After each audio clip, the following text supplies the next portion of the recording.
What's up guys, Jeff Cavalier, ATHLEAN-X.com. Today we're going to talk about why stretching is killing your gains. And to demonstrate it, I want to start by having us all stand up and do a set of 15-degree ankle dorsiflexion, 130-degree knee flexion, 110-degree hip flexion, lower lumbar spine stabilizing, scap retracting, forward eye gazes. Okay, with maybe 300 pounds. You don't know what that is? See, the thing is, that's just a squat. But see, your body doesn't store that information that way. Your body recognizes a squat as a squat, and you learned it from a very young age, and it's called an engram. And an engram is a stored motor pattern that allows us to be neurologically efficient, so that when I have to squat, like let's say when I have a muscle marker in my pocket that I drop, I don't think about going through every component that I just listed out for you. But in order to get down there, yes, all of that stuff is happening for me to go down here and squat, but instead instantly my body knows, get down to the ground, pick that thing up and go.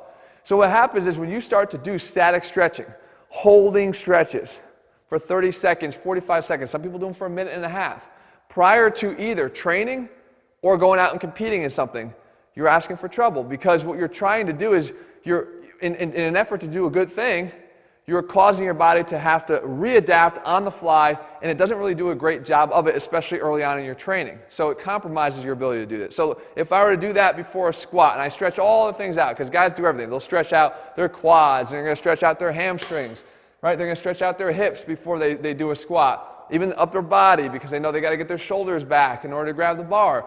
They go through this whole process, and when they step under the bar, the body knows a squat based on what your ability to do that squat is on an everyday basis. Now, with this temporary increase in length that I've caused by disrupting it through my static stretching, now when I step under the bar, maybe even if I was stretching my forearms out a little bit, just because people do everything before they squat. Now when I go in and I grab, I could actually turn a back squat or a high bar squat into more of a low bar squat, just because I have more flexibility here through my forearms, at least temporarily. Right, and if I go and squat there, that's going to definitely disrupt my motor pattern. If my hips are a little bit looser and I go down now in the squat, when I go down a little bit lower than I'm used to, well, it's not a bad thing. I just am not used to that. So now when I'm trying to, my body's trying to say, wait, is he squatting? Is that engram that I have stored? Because it doesn't match up exactly. There's differences here. And it spends all of its time trying to match up the differences between what it's experiencing now versus what you have stored. And neurologically, you become inefficient. The effort is being spent there rather than maximizing your strength and performance here. And that's where your lift is compromised. So while is static stretching bad? No, static stretching is a great thing, because ultimately it leads to increased muscle length and flexibility. That's going to benefit you in the weight room, just not right now, not before your workout. And I'm going to tell you how you could do it if you demand and insist on doing that, but it's not really what we're looking for. I'd rather give you a better way to do it. Anybody that's played golf can experience the same thing. If I were to go and swing, I have a golf swing. That's what my body has stored, is a golf swing. Okay, back and then through, there's my swing.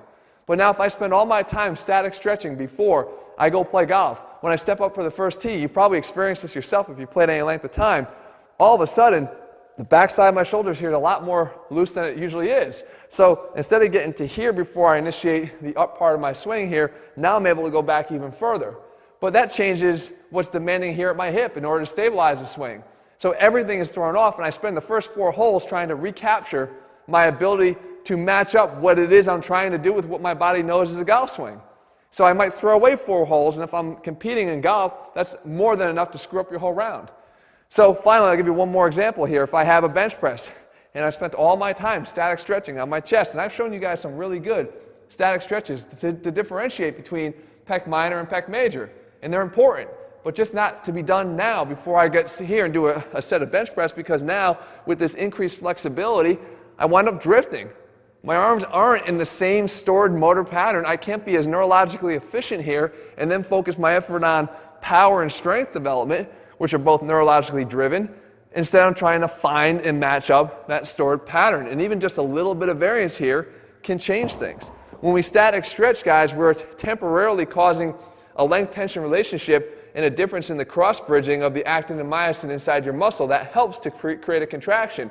So even if it's just a little bit lengthened versus the normal, we're trying to reestablish what's normal. So what would you do if you insisted on doing static stretching before you trained? Well, you better spend some time now reestablishing what's normal. So what I mean by that is you go through, before you start your training, you got to go through and you have to start to do all, I believe, reintegration of these motor patterns by doing the exercises you're going to do that day.